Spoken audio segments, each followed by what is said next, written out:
Nigeria has already been struggling to keep up its crude oil output. Africa's oil giant lost the #1 slot to its rival Angola last month.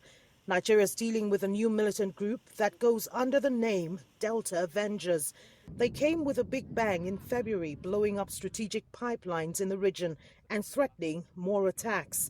Their activities have since forced production levels down to 1.69 million per day, not far from 1.684 in 2007. Niger Delta has been prone to militant attacks. The last militant group there was known as MEND, Movement for the Emancipation of the Niger Delta. The group disbanded after negotiating an amnesty deal with the government, but they continue to claim an unpaid resettlement package.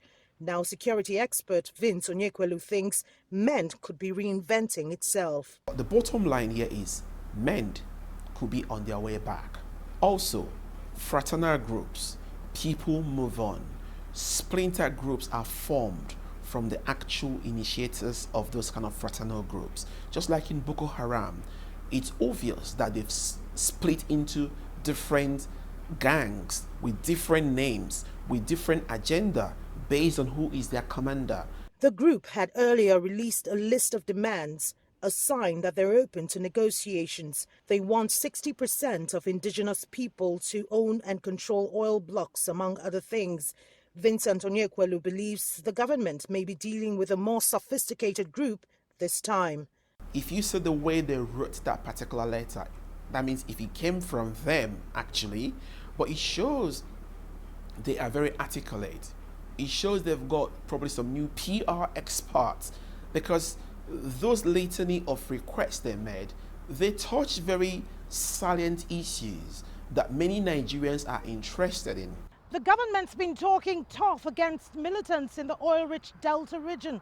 President Buhari said he would treat pipeline vandals like terrorists. But observers here think this is more of a scramble for a share of oil resources, and the government can negotiate its way out.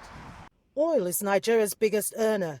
Crude oil accounts for nearly 90% of its revenue and 70% of its exports. But falling global prices has wiped out more than half of that already. It means government would struggle to fix damaged oil installations with limited funds and find a lasting solution to this newborn crisis on the other hand. Kelechi Emekalam, CCTV Abuja, Nigeria.